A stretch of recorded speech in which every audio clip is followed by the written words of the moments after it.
All right, here it is. This is 4.5 pounds of flank steak. This is gonna be pretty much all of my food for today. That and some bone broth.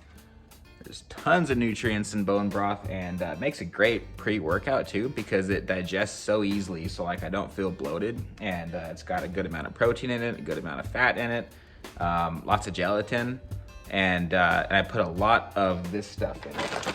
Celtic sea salt, the coarse stuff. You can get it coarse or fine. So there's lots of sodium that I'll get before workout, and it'll give me a ton of energy. My focus will be great, and I've just been getting nasty pumps. And the best part about these pumps is that I'll get the pump and then it won't go away. Like I'll just have it, and it'll be there like for hours afterwards.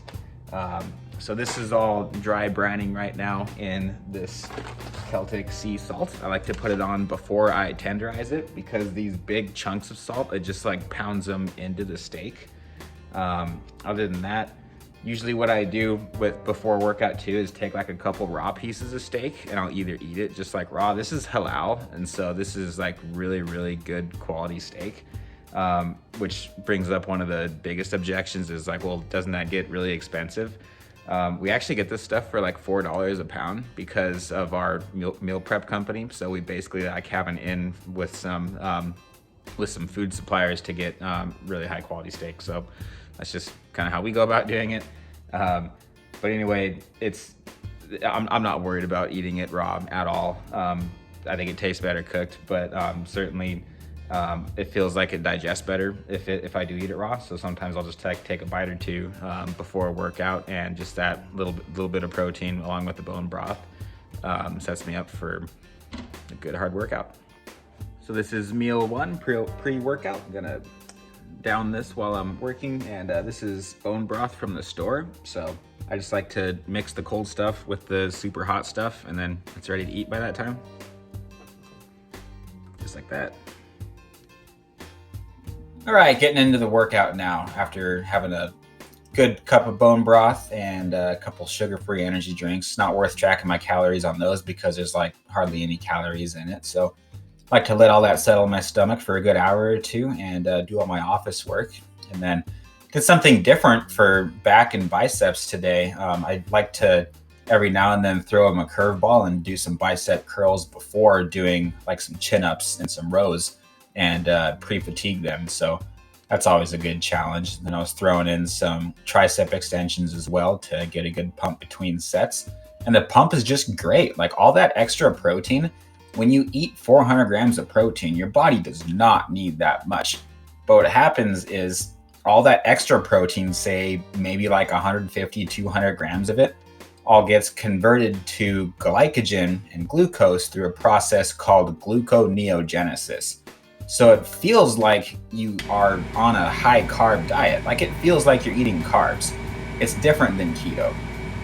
When I get a pump, it's just different, and it's just there and it stays there, and I love it. So I feel strong. I have high energy. I feel motivated. My hormones are great. There's 100 grams of fat, as you can see, 90, I guess, technically based on today. But saturated fat is the key to your cholesterol in a good way. It's the good cholesterol that regulates your hormones and that is responsible for testosterone production. So my libido has been great. Sorry if that offends anybody. But yeah, no, the benefits of having a good amount of saturated fat in your diet is not limited to only gym performance. So just feeling all better throughout the day. So this is my lunch. This is post-workout. This is probably about a pound of steak. Wasn't able to fit in the time to be able to eat as much as I wanted to post-workout. So I had to eat it pretty quickly. Had a couple meetings throughout the day. We recorded a podcast right after this, and then we had 2 more meetings. And so whenever we have a day like that, that just means that I get to eat more at night. I have no problem knocking out 3 pounds of steak in a single sitting, and just washing it down with a good glass of bourbon. This is my favorite way to sear these steaks too, is with a cast iron skillet. with some ghee butter and a good amount of salt too. As you saw at the start of the video, it's already been dry brining in Celtic sea salt with the coarse stuff, but then I put a little bit of pink Himalayan salt on it too because I love the flavor of it. So this is where things start getting really fun. This is just for meal prep, this big piece of spare rib that you see, and it has a ton of fat on it. And so I was like, oh yeah, I know exactly what I'm going to do with this. So I seared it on all sides before throwing it in the slow cooker. I'll make a separate video on how to do that because that's a really fun thing to do. You get bone broth as like a byproduct of it. I love it. The kids love it. My wife loves it. So all that fat that comes off of the big pork spare rib, I just let it sit in the pan, and then I was frying the flank steaks in it. I can't even describe how good that was. It's just amazing. People ask if like I get sick of eating steak as much as I do. I mean, steak's like my favorite food, so no, I never get sick of it. But since I'm on such a strict elimination diet, I'm not really having any processed foods besides like my energy drinks, the sweetener that I put in my coffee. You know, that's pretty much it. And so since I'm limited to pretty much just steak, like your body just gets really hypersensitive and hyper aware to all different types of steak and how they taste differently based on just subtle changes that you make in them. So yeah, this is the feast. Always pair it with a good glass of bourbon, and we don't go crazy with the alcohol. Just a little bit is all I need. And it's just a very nice way to complement the meal.